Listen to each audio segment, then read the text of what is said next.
Ang ginagawa namin linggo-linggo. Iniikot namin ang buong Maynila at ipinapaalam namin ano ba yung mga ginagawa namin para sa ating lungsod. Siyempre magpapasalamat ka. Importante sa isang tao magpasalamat ka kung ano ang naibigay sa iyo. Maraming salamat po, Mayor Lacuna and the Councilor of Manila sa inyong effort na matulungan ang mga taga-Maynila. Maasahan si Mayor Hani. Hindi ka na nga mamamasahe. Siya mismo lumalapit sa tao. At least nakikilala pa kung yung kanyang ginagawa para sa talagang mamamayan.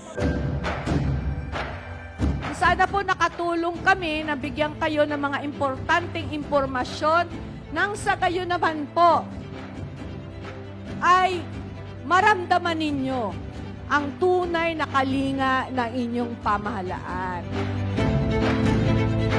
Maraming salamat po dahil dito sa ginawa niyong programa na Peso Job Fair, nagkaroon po ako ng trabaho at ayun, masaya po ako para makapag-ipon din po.